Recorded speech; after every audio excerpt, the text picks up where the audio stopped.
कैसे हो दोस्तों आप सभी का मैं आपके प्यारे चैनल द सक्सेस पॉइंट पे शानदार महत्वपूर्ण प्रश्नों की श्रृंखला में एक बार फिर से आपका स्वागत करता हूं। आज के जो शब्दों की शब्द इससे पहले भी हम लोग ने और शब्दों पर यानी अनेक शब्दों के लिए शब्द के लिए इससे पहले भी और प्रश्नों पर डिस्कशन किया है। ये सारे प्रश्न आप सबके लिए बहुत ही इंपॉर्टेंट रहने वाले हैं। अगर आप यूपीएससी की तैयारी करते हैं, यूपीपीएससी की तैयारी करते हैं, भी कॉम्पिटिटिव 27 जुलाई को जो है समीक्षा अधिकारी और सहायक समीक्षा अधिकारी का एग्जाम होना है। उसके लिए भी सारे प्रश्न इंपॉर्टेंट हैं। चैनल से जुड़िए और लोगों को जोड़ने का प्रयास कीजिए, क्योंकि द सक्सेस पॉइंट ही पे दोस्तों एक ऐसा मंच है जिस पर आप शानदार महत्वपूर्ण प्रश्नों को प्राप्त करते हैं, क्योंकि एक इकलौता ऐसा चैनल है जिस पर आप ऐसे महत्वपूर्ण प्रश्नों को पाते हैं जो आपका सिलेक्शन डिफरेंटली कराएगा दोस्तों। क्योंकि सिलेक्टिव टॉपिक ही एक ऐसा मंत्र होता है जिससे आपको आपका लक्ष्य जल्द से जल्द हासिल हो सकता है।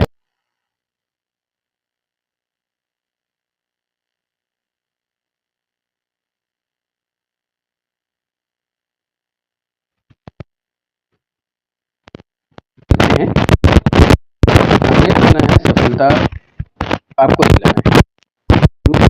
देखते हैं आज का पहला प्रश्न क्या कह रहा है।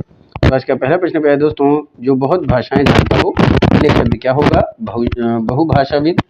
बी ऑप्शन है बहुभाषीय, सी ऑप्शन है भाषीय, या इनमें से कोई। जो बहुत भाषाओं को जानता हो के लिए एक शब्द क्या होगा प्यारे दोस्तों? उत्तर दीजिए।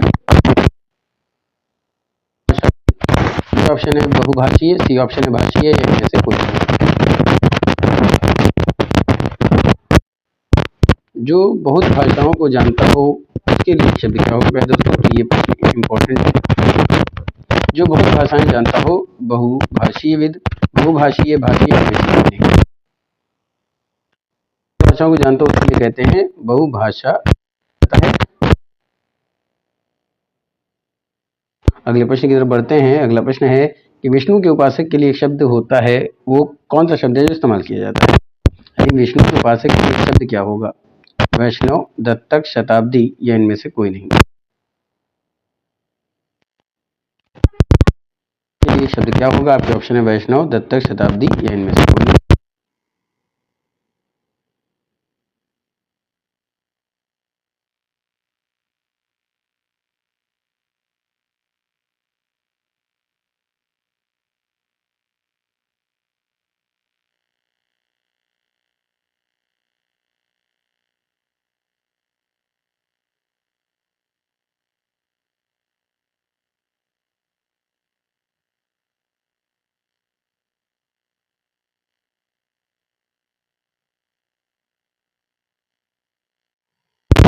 दोस्तों की जिसका उत्तर न दिया जाए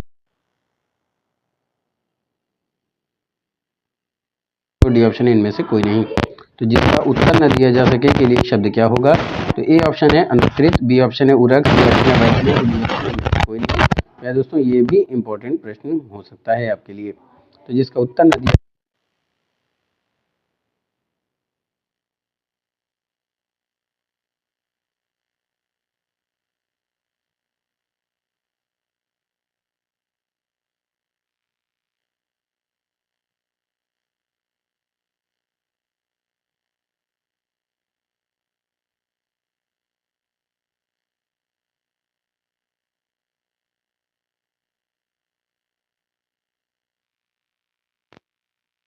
कहते हैं अनुत्तरित। क्या कहा जाता है दोस्तों? अनुत्तरित। ऑप्शन ए राइट हो जाएगा। तो A is the right answer for this question. अगला प्रश्न, जो बिना वेतन के कार्य करता हो के लिए एक शब्द क्या होता है? तो ए ऑप्शन है वैतनिक, बी ऑप्शन है वैतनिक, सी ऑप्शन है अनुरक्ति, और डी ऑप्शन इनमें से कोई नहीं।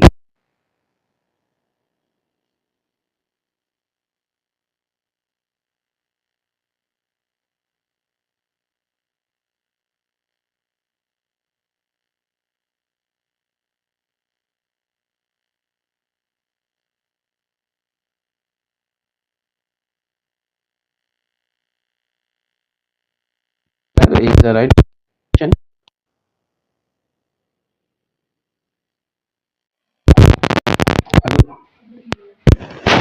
दोस्तों तो अगला प्रश्न क्या पूछ रहा है कि जिस पेड़ के पत्ते झड़ गए हो के लिए शब्द क्या होगा? ए ऑप्शन है तितलिशा, बी ऑप्शन है अपत, सी ऑप्शन है हौदार, और डी ऑप्शन है पतित।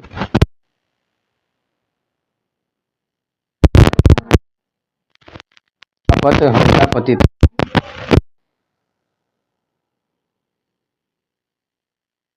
प्रश्न है, बहुत ही अच्छा प्रश्न है ये, आपको सिलेक्शन दिलाने लायक प्रश्न है।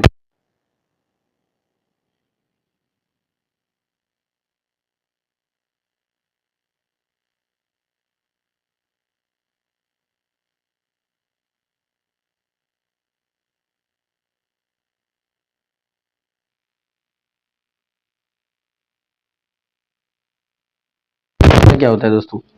तो हाथी के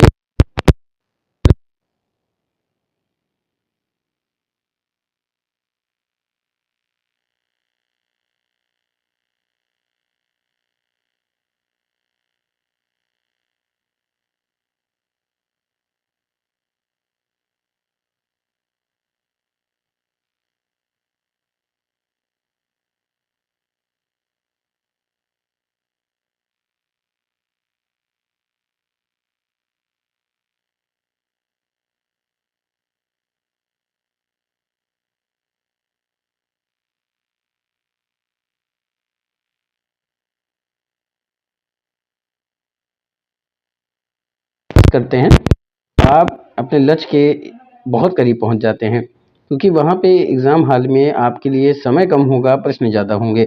तो अगर आप प्रश्नों को लगाते रहेंगे लगातार, तो आप कम समय में ज़्यादा प्रश्नों को लगाने के हैबिचुअल हो जाएंगे। चलिए शुरू करते हैं। तो घुटने तक बाह वाले के लिए शब्द क्या होगा? अजान बाहु, अपलक, दुर्दम या फिर अभेद्य। वाले के लिए शब्द क्या होता है? अजान बाहु होता है। तो ए ऑप्शन पे दे रहा है, तो A is the right answer for this question. बस में दोस्तों, चलिए आगे प्रश्नों की तरफ चलते हैं। प्रश्न क्या था कि घुटने तक बाह वाले के लिए एक शब्द क्या होता है? अजान बाहु होता है। बात समझिए दोस्तों, अजान बाहु होता है। तो ए ऑप्शन राइट हो जाएगा, तो A is the right answer for this question. अगला प्रश्न, प्रिय वचन बोलने वाले के लिए एक शब्द क्या होगा? ए ऑप्शन है प्रियवदा, बी ऑप्शन है अपारदर्शी, सी ऑप्शन है समदर्शी और डी ऑप्शन है अजात शत्रु। तो प्रिय वचन बोलने वाले के लिए एक शब्द क्या होता है दोस्तों? फटाफट से उत्तर दीजिए। प्रिय वचन बोलने वाले के लिए एक शब्द क्या होता है? प्रियवदा, अपारदर्शी, समदर्शी, अजात शत्रु।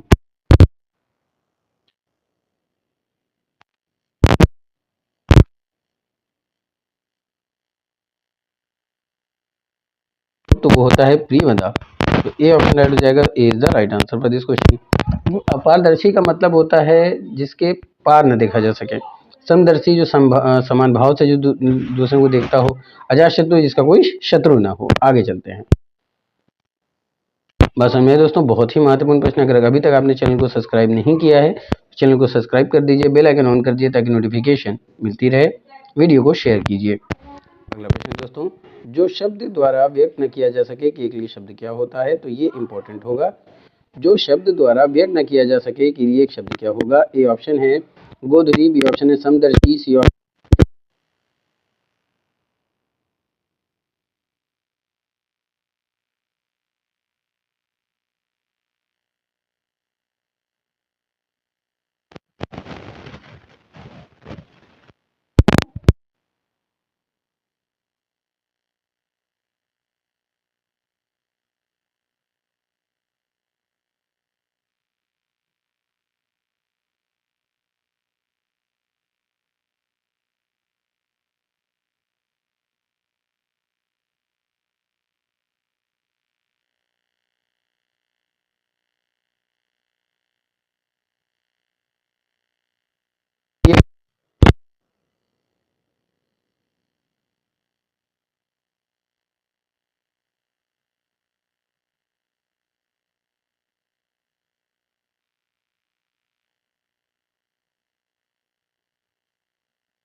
इसके हाथ में शूल हो के लिए एक शब्द क्या होता है? तो दोस्तों, सर्वज्ञ की बात करें अगर हम, तो सर्वज्ञ क्या होता है? तो सर्वज्ञ की बात करें तो जिसे जो सब कुछ जानता हो।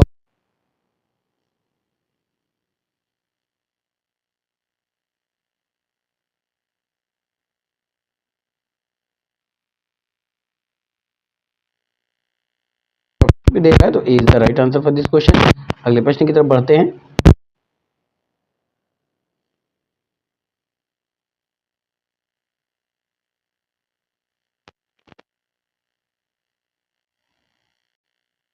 उचित अनुचित का ज्ञान रखने वाले के लिए एक शब्द क्या होता है? ए ऑप्शन है अनाक्रांत, बी ऑप्शन है विवेकी, सी ऑप्शन है गोधुली और डी ऑप्शन है अकिंचन। तो उचित अनुचित का ज्ञान रखने वाले के लिए एक शब्द क्या होता है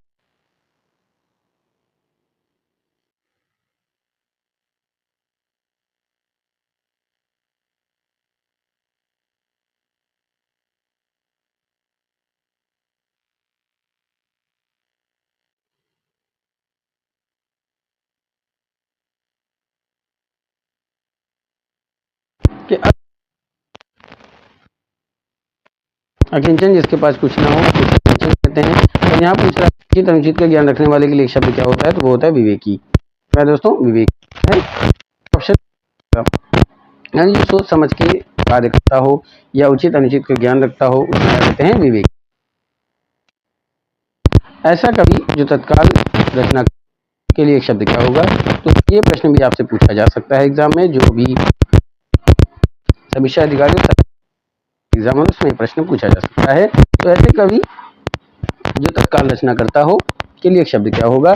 ए ऑप्शन है आशु कवि, बी ऑप्शन है कवित्री, सी ऑप्शन है कोई नहीं। तो ऐसा कवि जो तत्काल रचना करता हो के लिए शब्द क्या होगा?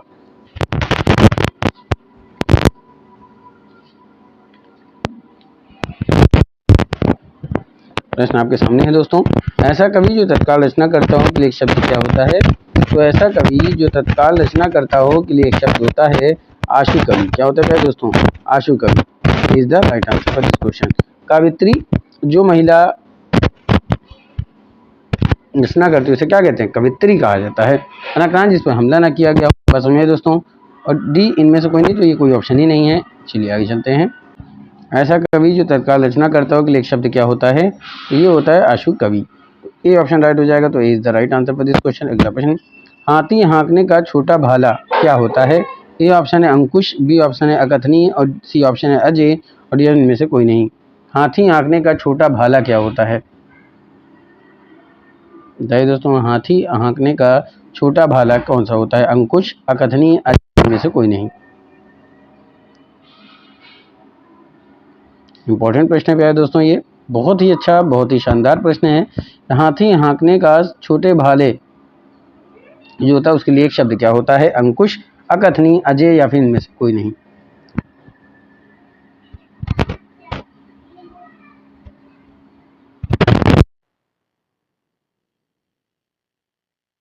के छोटे भाले की बात करें अंकुश, जिस पर क्या होता है? जिस पर कोई क्या लगाया गया हो, जिस पर रोक लगाई गई उसे क्या कहते हैं? अंकुश। जिसे कहा न जा सके उसे अकथनीय कहते हैं, जिस पर विजय न प्राप्त की जा सके उसे अजय कहते हैं। तो हाँकने वाले के लिए छोटा भाला के लिए शब्द क्या होता है? तो यहाँ पे नहीं दिया हुआ है। डी ऑप्शन राइट हो जाएगा। D is the right answer for this question, क्योंकि इनमें से कोई नहीं। D is the right answer for this question. बस में दोस्तों आगे चलते हैं।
ये इंपॉर्टेंट प्रश्न है। तो जिसके आने की कोई तिथि ना हो के लिए एक शब्द होता है दोस्तों अतिथि। क्या होता है? अतिथि होता है। तो ए ऑप्शन राइट हो जाएगा। तो A is the right answer for this question. अग्रणी जो आगे चलता हो, अतीत जो पीछे बीत चुका है। आगे चलते हैं। अगला प्रश्न दोस्तों, किसी संप्रदाय का समर्थन करने वाले के लिए एक शब्द क्या होगा? ए ऑप्शन है अनुयायी, बी ऑप्शन है अग्रणी, सी ऑप्शन है पश्चिगामी और डी ऑप्शन है अग्रणी। तो किसी संप्रदाय का समर्थन करने वाले के लिए एक शब्द क्या होता है? आपको इसका उत्तर देना है दोस्तों इन्हीं ऑप्शन में से। तो ये इंपॉर्टेंट प्रश्न है। तो किसी संप्रदाय का समर्थन करने वाले के लिए एक शब्द क्या होगा? अनुयायी, अग्रणी, पश्चिगामी और अग्रणी।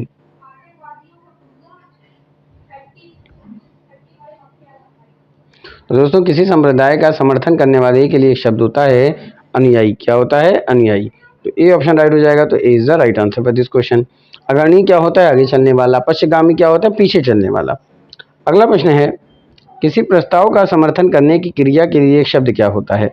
किसी प्रस्ताव का समर्थन करने के लिए जो क्रिया होती है करने की, उसके लिए एक शब्द क्या होता है? तो ए ऑप्शन है अनुश्रुति, बी ऑप्शन है अनुवाहक, सी ऑप्शन है अनुमोदन और डी ऑप्शन है अनाहुत। किसी प्रस्ताव का समर्थन करने की क्रिया के लिए एक शब्द क्या होता है? आपको इसका उत्तर देना है।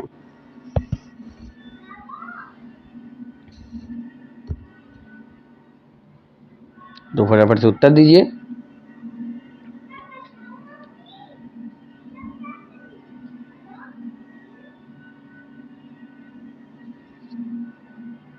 मैं दोस्तों अनुश्रुति की बात करें तो अनुश्रुति होती है जो परंपरा से चली आई हुई कथा है ना, क्या कहते हैं? अनुश्रुति। और अनाहुत जो जिसे बुलाया ना गया हो। अनुवाहक क्या होता है दोस्तों? बताइए। इसमें एक ऑप्शन आ रहा है अनुवाहक। तो अनुवाहक से आप क्या समझते हैं?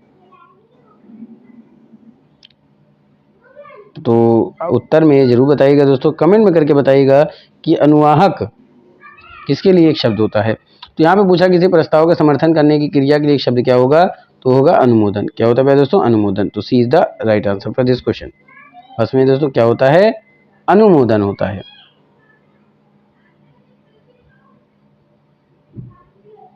प्रस्ताव का समर्थन करने के लिए एक शब्द क्या होता है? तो ये अनुमोदन होता है। ठीक है, चलिए आगे चलते हैं। यहाँ पे हमने प्रश्न देखा दोस्तों, किसी प्रस्ताव का समर्थन करने की क्रिया के लिए जो एक शब्द इस्तेमाल किया जाता है उसे क्या कहते हैं? तो उसे कहते हैं अनुमोदन। क्या कहते हैं? अनुमोदन। तो C is the right answer for this question. अगला प्रश्न था, जिसका दमन न किया जा सके के लिए शब्द क्या होगा? ए ऑप्शन है अस्पृश्य, बी ऑप्शन है अदम्य, सी ऑप्शन है अनुदित और डी ऑप्शन है असाध्य। जिसका दमन न किया जा सके के लिए एक शब्द क्या होगा?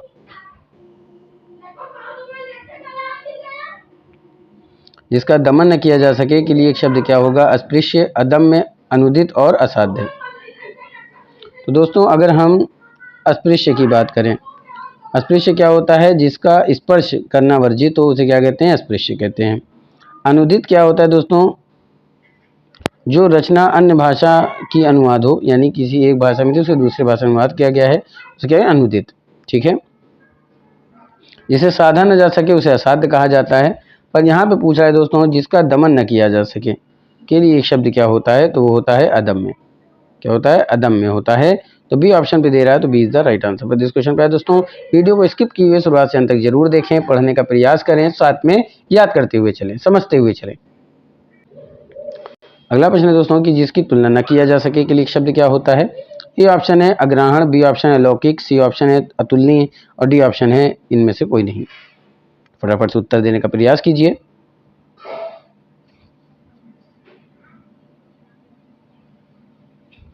जिसकी तुलना न किया जा सके तो क्या होता है?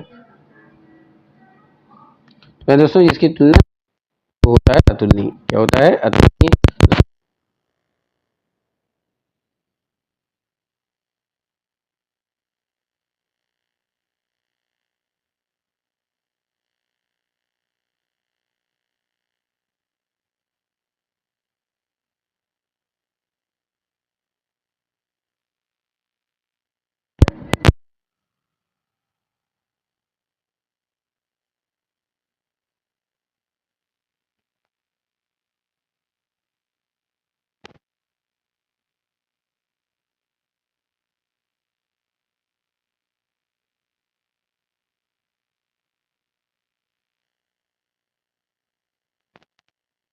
शब्द क्या होगा?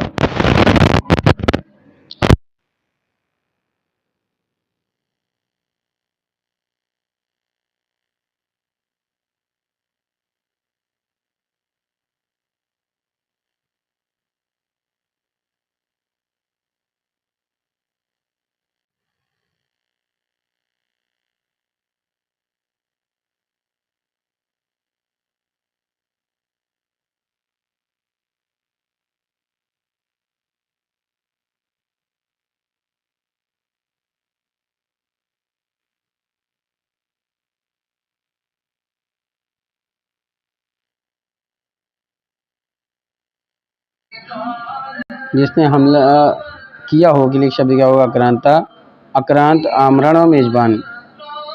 तो जिसने हमला किया हो के लिए शब्द क्या होगा? वो होगा आक्रांता। क्या होता है दोस्तों? आक्रांता होता है। तो ए ऑप्शन राइट हो जाएगा। तो A is the right answer for this question. अगला प्रश्न, माँ बाप का अकेला लड़का के लिए एक शब्द क्या होगा? ये भी इंपॉर्टेंट प्रश्न हो सकता है प्यारे दोस्तों आपके लिए। माँ बाप का अकेला पुत्र या माँ बाप का अकेला लड़का के लिए एक शब्द क्या होगा? तो ए ऑप्शन है इकलौता, बी ऑप्शन है लाडला, सी ऑप्शन है उपत्यका और डी ऑप्शन है उदयाचल। माँ बाप का अकेला लड़का क्या होगा? इकलौता, लाडला, उपत्यका और उदयाचल।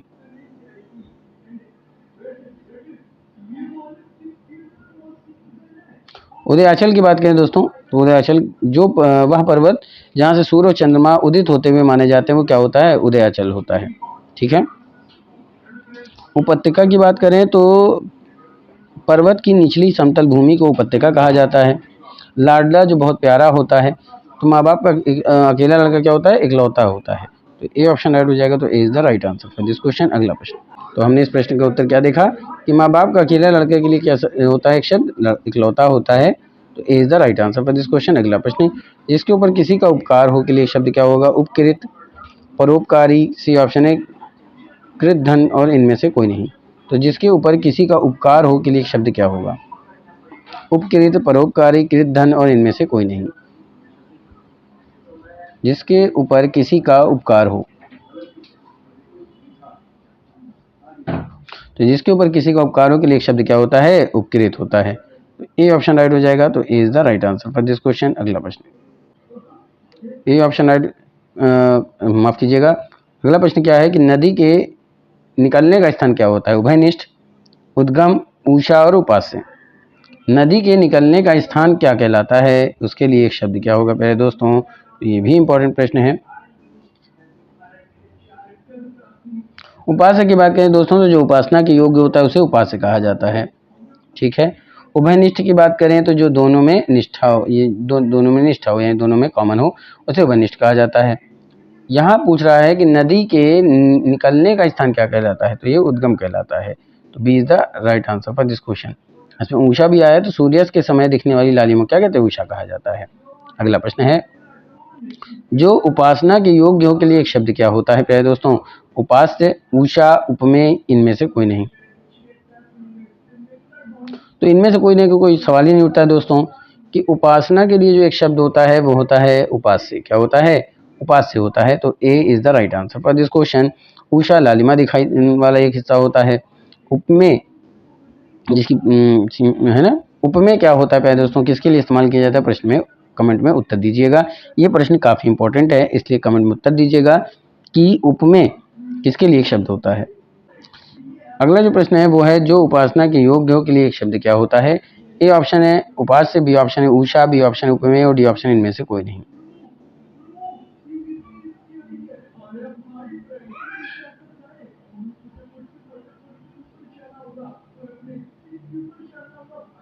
तो दोस्तों जो उपासना के योग्य होता है के लिए एक शब्द क्या था? उपास्य होता है। तो ए ऑप्शन राइट हो जाएगा। तो A is the right answer for this question. अगला और अंतिम प्रश्न देखिए, यहाँ पे कई लिखा है, कई होगा, कई जगह से मिलाकर इकट्ठा किया हुआ के लिए एक शब्द क्या होगा? ऐषणा, एकांतिक, एकीकृत और ओझा। तो दोस्तों कई जगह से मिला करके इकट्ठा किए हुए के लिए एक शब्द होता है एकीकृत होता है। क्या होता है? एकीकृत होता है। तो सी ऑप्शन राइट हो जाएगा। तो C is the right answer for this question और ये प्रश्न इंपॉर्टेंट हो सकता है। तो आज का सेशन यहीं पे समाप्त करता हूँ। उम्मीद करता हूँ कि आज का सेशन भी आपको पसंद आएगा। तो फटाफट से चैनल को सब्सक्राइब कीजिए, बेल आइकन ऑन कीजिए ताकि नोटिफिकेशन मिलती रहे। वीडियो को शेयर करते रहिए और वीडियो को स्किप किए शुरुआत से अंत तक जरूर देखें। काफ़ी शानदार, काफ़ी महत्वपूर्ण प्रश्नों की सीरीज चल रही है। फिर मिलेंगे इसी जुनून के साथ, तब तक के लिए thank you, wish you all the best.